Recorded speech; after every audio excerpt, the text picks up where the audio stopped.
ఇక షాబాద్ లో నరహంతకుడు రాజ్ కుమార్ ఇంటి వద్ద ఉద్రిక్తత కొనసాగుతోంది. రాజ్ కుమార్ ఇంటిని తగలబెట్టేందుకు మైనర్ బాలిక కుటుంబ సభ్యులు ప్రయత్నించారు.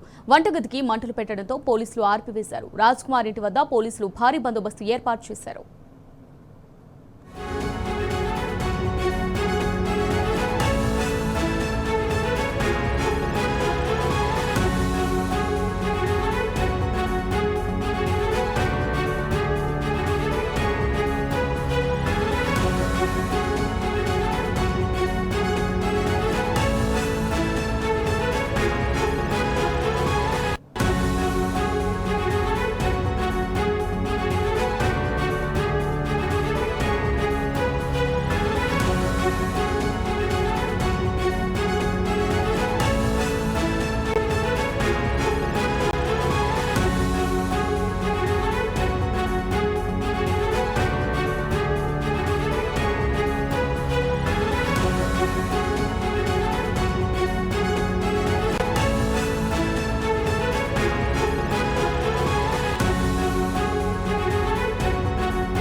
రైట్ గా దీనికి సంబంధించి మరిన్ని డీటెయిల్స్ మా రిపోర్టర్ సందీప్ రావు అందిస్తారు. సందీప్ రావు, మరి షాబాద్ లో హంతకుడు రాజ్ కుమార్ ఇంటి వద్ద ఉద్రిక్తత కొనసాగుతుంది. దీనికి సంబంధించి మీ దగ్గర ఉన్న అప్డేట్స్ ఏంటి?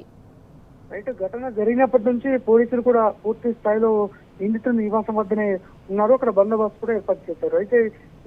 అయితే మైనర్ బాలికకు సంబంధించినటువంటి మృతురాలు, వారి కుటుంబ సభ్యులు, అలాగే ఇటు నిందితుని భార్యకు సంబంధించినటువంటి కుటుంబ సభ్యులు ఇవాళ దాదాపు 9-10 గంటల పాటు షాబాద్ వద్ద హైటెన్షన్ వాతావరణం నెలకొన్న విషయం తెలిసిందే. వాళ్ళంతా కూడా నిందితుడిని కఠినంగా శిక్షించాలి, నిందితుడిని ఎన్కౌంటర్ చేయాలంటూ వాళ్ళంతా ధర్నా నిర్వహించిన విషయం తెలిసింది. అలాగే బాధితులు ఎవరైతే మరణించిన కుటుంబ సభ్యులకు కూడా పరిహారం ఇవ్వాలంటూ వాళ్ళు ఆందోళన చేశారు. అయితే 5 లక్షల రూపాయలు ఇస్తున్నట్టు ప్రకటించిన నేపథ్యంలో కలెక్టర్ చెప్పారు. ఈ క్రమంలో ఇవాళ కొద్దిసేపటి క్రితమే అంటే కొద్దిమంది అక్కడికి ఇంకా బాధితులను పరామర్శించేందుకు వివిధ వర్గాలకు చెందిన వారు అనేక మంది కూడా వస్తున్నారు. ఈ క్రమంలో ఒకసారిగా ఆ ఇంటి ముందు నుంచే అంటే నిందితుని భార్యది, అలాగే నిందితుని ఒకటే ఊరు కావడము, నిందితుని నివాసంకు కొద్ది దూరంలోనే ఎవరైతే ఆమె భార్య సంబంధించిన కుటుంబ సభ్యుల నివాసం ఉంది. ఈ క్రమంలో అటుగా వెళ్తున్నటువంటి సందర్భంలో రాళ్లు వీసినట్టు మనకు తెలుస్తుంది. అయితే అప్పటికే నిందితులు సంబంధించిన కుటుంబ సభ్యులు కూడా వాళ్ళు పరారులో ఉన్నారు.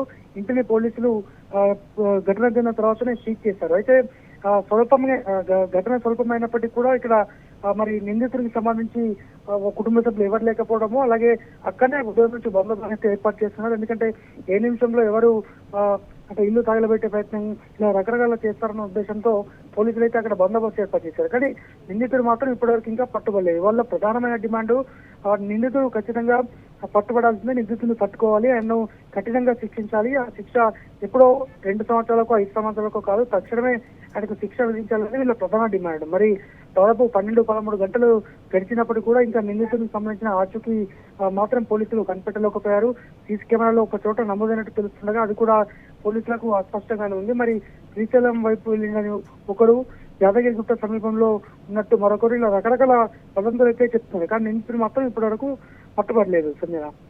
Right, thank you Sandeep Rao.